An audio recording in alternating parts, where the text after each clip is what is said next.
and it affects their business or their whole outlook on life if they accept the fact that we are in denial.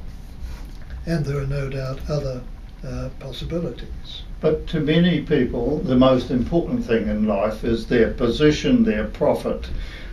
That is what really matters. So that in government, for example, the government is beholden to the industrial sector and is doing what that suits them. To the extent that we have a EECA, Energy Efficiency and Conservation Organisation, which is hand in glove, tied in with several car manufacturers. Well, they're not going to be critical of the car, are they? You might as well ask the anti-smoking lobby to be subsidised by the tobacco firms and see how far you'll get on that one. It runs across all government. The government keeps quoting the International Energy Agency, who made forecasts in the year 2000 that this year we would have an oil price of $25 a barrel and the production would go on up throughout the decade to hit 96 million barrels a day. The fact is that the oil price is not what they said. It's 80 and it's gone through 147 on the way, and the production is not there 96, it's 84. It's stabilised. We find, for example, there are people employed by the tourist department in government, and they produce forecasts every year that say there'll be more and more tourists because they're asked to do that. And the tourism numbers have been stable for the last 5 years, believe it or not, but they still forecast that it's going to increase. Now that is people who are employed to say a certain thing, and if they don't say that, they don't get the job. When you move over to the non-government organisations, you find an awful lot of people, and we've met a lot of them, who are either a little guru in a little organisation, or they're leading an organisation where they want to keep everybody on board and keep their position, and they're afraid of rocking the boat. So therefore, out of that comes, we're worried about climate change, fix a bicycle or plant a tree.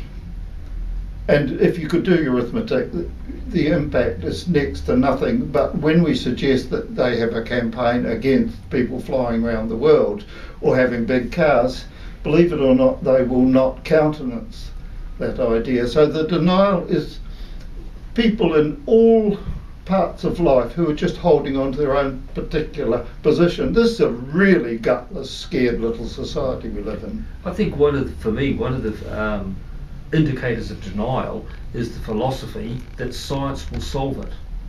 Now we talked about this before we came into the studio, that we have this concept in our society that it doesn't matter what the problems are, science will always find a solution. Now we had a really good discussion on that, but it is an indicator of denial, isn't it? That there's always a solution. Well, what I said then was very clearly, science is telling you very clearly that science will not solve it. Okay, there's some basic science about if you want to run an electric car, you have to get the energy from somewhere. Everywhere you look, there is basic science. If you want to grow more food to feed billions and billions more people, you need water. And some people have measured it, and they're saying, hey, it's running out aquifers.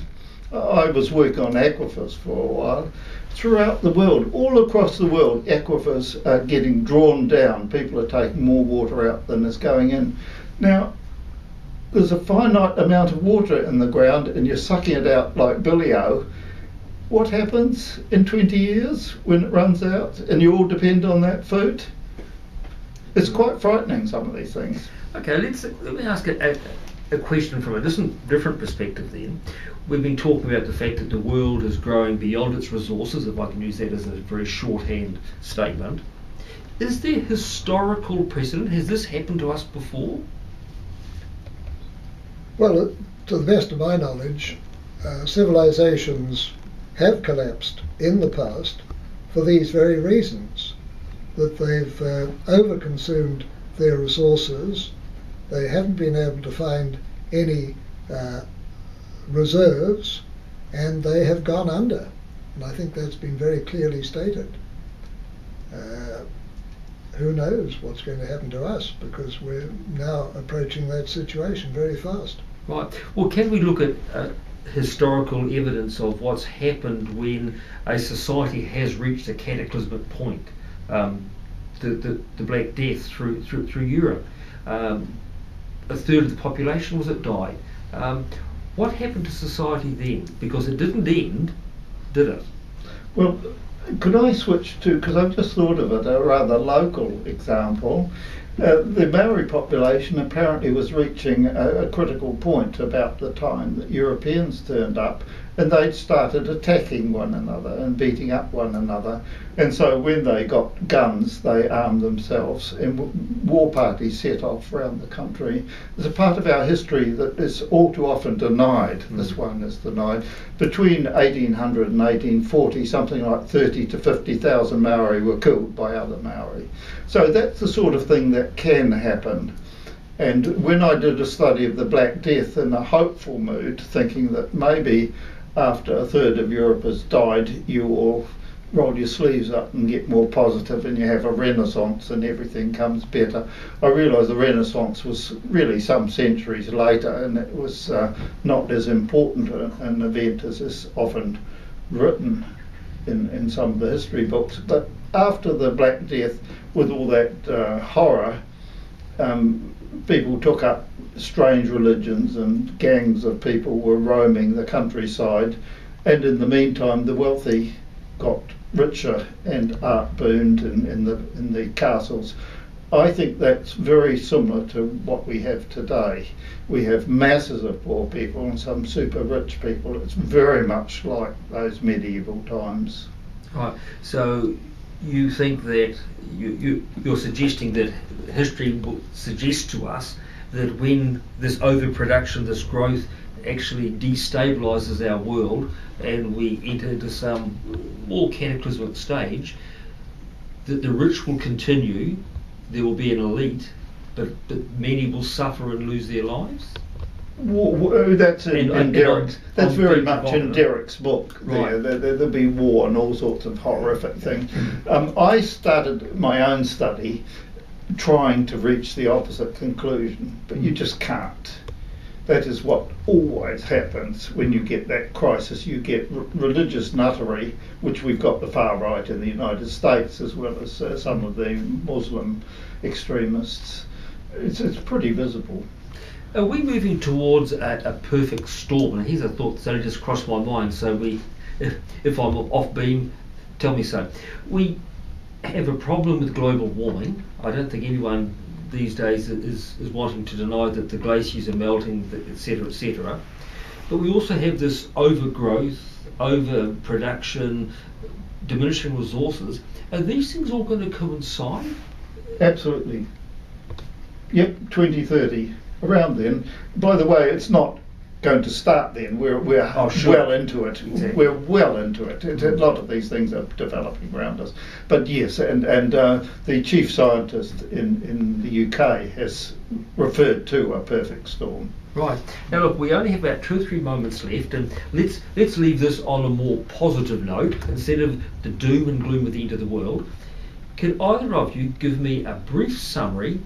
What are the ways we can avert this looming crisis that we've been talking about? What are some of the positive things that we could do as a society, as a nation, as a world, to actually alleviate what's looming on the horizon?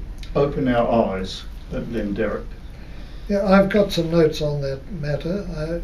I've said get these matters out in the open for discussion. Parliament, churches, universities, councils, local bodies, NGOs, in the pub, around the tea table and dinner table, etc. Stand up and be counted and become involved in decision making. Take direct action on all meaningful issues. Reclaim your rights, whereby the Fourth Amendment of the Constitution of the United States becomes a reality for all people, and that is that people must have protection of their bodies their homes, etc.